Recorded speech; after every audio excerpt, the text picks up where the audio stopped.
இதே மாதிரி பகவான் திருவண்ணாமலைக்கு வந்து அந்த விருபாட்சி குகையில இருந்து அப்போ எப்பவுமே மலையை சுத்திக்கிட்டு இருப்பார் பல இடங்கள் பகவான் எப்பவுமே. அப்படி சுத்திக்கிட்டு இருக்கும்போது ஒரு நாள் அங்க விறகு வெட்டுறதுக்காக விறகெடுப்ப சில பாட்டிகள் சில வயதானவர்கள் வருவாங்க. அதுல ஒரு அம்மா பகவான் வந்துட்டு இருக்கிறத பார்த்து யாரோ ஆபீசரை தான் வராருன்னு பயந்து போய் பார்க்குறாங்க.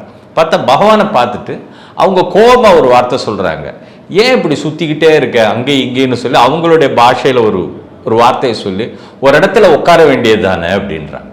இதை கேட்ட உடனே இந்த வார்த்தை பகவானுக்கு ஒரு மந்திரமா வருது. இது சாதாரண வார்த்தையா இல்லை. ஆமா, ஏன் சுத்திக்கிட்டே இருக்கோம், ஒரு இடத்துல இல்லை உட்காரணும், நம்ம ஏன் திருவண்ணாமலைக்கு வந்து சுத்திக்கிட்டு இருக்கோம்னு அப்ப முடிவெடுத்தவர் தான் பகவான். அதன் பிறகு ஒரு இடத்துல அமர்ந்துடுறாருங்க. அப்படி அமர்ந்த அவர் 50 வருடங்கள் அங்கேதான் பகவான் அந்த 1950 வரைக்கும் எங்கேயுமே போகல, பகவான் திருவண்ணாமலையிலேயே இருந்துடுறாரு. அப்போ சொல்றாரு, அங்க என்ன சொல்றாருன்னா, சில விஷயங்கள் இயற்கை நமக்கு சொல்லிக்கிட்டே இருக்கும். அதாவது சொல்லுவாங்க, are you fit enough to take it, they are ready to give, but are you fit enough to take it, நீ அதுக்கு தயாரா இருக்கியா? நீ உன்னை தயார்படுத்திக்கிட்டு இருக்கும்போது அந்த சாதாரண ஓசைகள் கூட மந்திரமா ஒலிக்கும். அதுதான் பகவான் சொல்வார்.